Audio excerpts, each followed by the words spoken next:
Silverwolf, better known as Bronya Jr., is a very strong character. I thought it would be very fitting to compile everything we've learned over the past month in this last video, because time is ticking. To understand how actually good Silverwolf really is, we have to understand what she brings as a Nihility character. Nihility meaning she's going to provide most of her value in the form of debuffs. The interesting part is that even though a dot-based character like Seopo is in the Nihility category, debuffs are also dots. Dots count as debuffs, meaning he's going to be a part of the Nihility roster. Every character here has a value in some way, shape, or form provided in their kit, whether that is providing slows, damage over time, or being able to just lower resistances and decrease the enemy's defenses. And the reason why Silverwolf is a very special case here is because she buffs everyone in the Nihility category while also buffing everyone else in the game.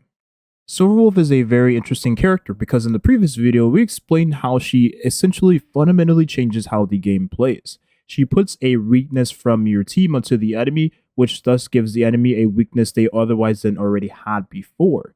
That changes how the game works because the game is centered around weakness breaking the enemy to proc the weakness effects in the game, and those weakness effects give you a advantage in the battle. But Silverwolf ignores the interaction altogether, or should I say makes the interaction for your team better because you simply do what no other character does, and that is put a weakness on the enemy. Aside from that, being able to lower the defenses of a single target is pretty good. But what makes it even better is that it lasts for 3 turns. That gives her an advantage over other characters that maybe have a defense shred for 2 turns. We are currently in a, I would say, single target fight meta right now, where a lot of characters will get the most value in what they provide if they are valuable in single target exchanges. And Silverwolf is the best example of said character, and Seal as well. That's why those 2 characters work together extremely well. But a 3-turn defense shred is extremely long. So long you'll probably have it once you get your ulti again, and you can just use your ultimate once more, which will in turn give you extra DPS from your ult because the enemy will already have been defense shred.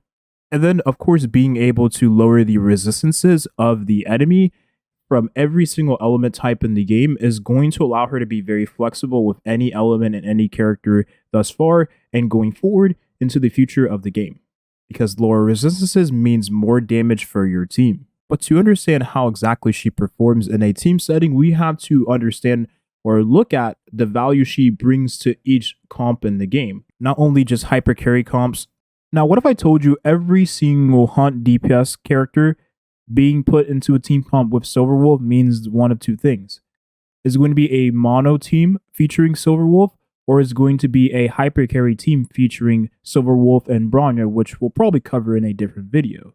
Not even just dot teams. But what if I told you Silverwolf also buffed damage over time? You see, damage over time effects does not ignore defense. So you probably played other turn-based games in the past, other gacha games. Whenever you have a character that does damage over time or dot effects on the enemy or burn effects, you ignore a percentage of the target's defense. Well, you see in this game, the attack values of damage over time effects are higher, but you do not ignore the enemy's defense.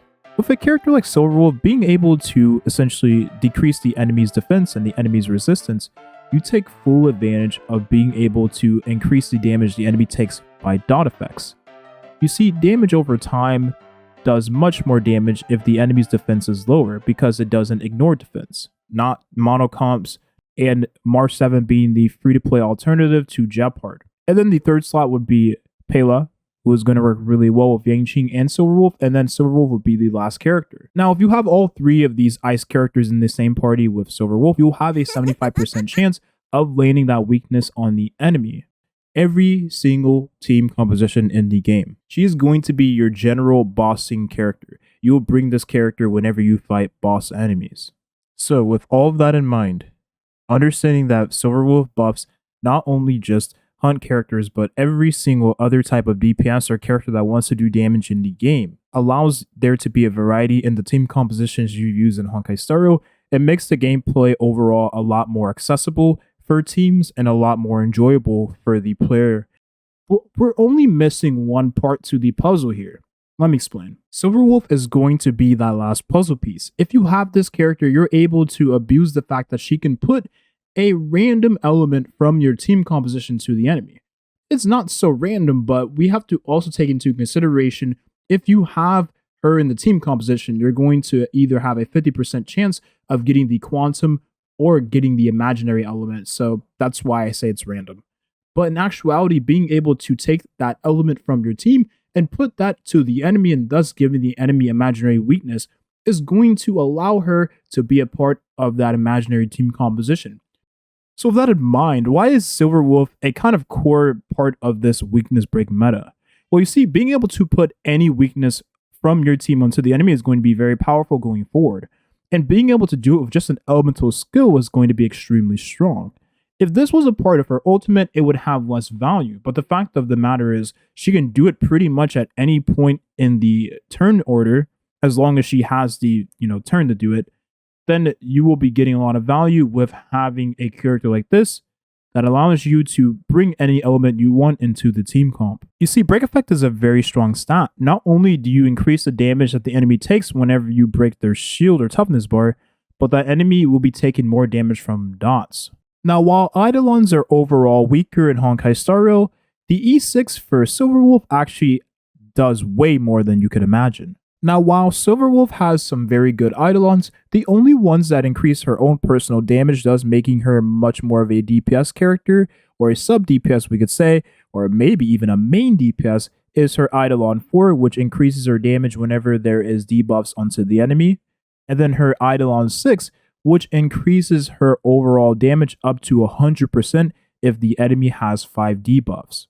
With Silver Wolf being able to abuse the overpowered quantum set in the game, and with her being able to essentially allow Seal to abuse the quantum set as well, because she would put the quantum weakness on the enemy. So what you essentially have is a one-man army. This character is simply overloaded and has too much power baked into her kit. So there you have it. Silver Wolf is going to be a character that is going to shape the future of Honkai Star Rail. She fundamentally changes the way the game is played. And with that being said, a character so powerful like Silver Wolf is going to be hard to pass up. If you played Genshin Impact, you know exactly where I'm going with this. Eula has not had a rerun in who knows how long. Now, they did just reveal the banner for 3.8, and she will be a character that is being rerun alongside Klee. But do you really want to mess out on a character for a year or potentially even longer? Because Hoyo likes to play around with FOMO, and we know that FOMO is their motto. It's also four letters like Hoyo. So it's like Hoyo, FOMO, FOMO, Hoyo. Hoyo from Hoyo. I don't know what I'm saying here. Twitch.tv/Toshio. The link will be in the description. If you do not have the pools to roll for Silver Wolf, don't think that you should break the bank for the character. I always suggest to not really spend money on gacha games because it can get addicting. Thank you for watching and have a nice rest of your day. Peace.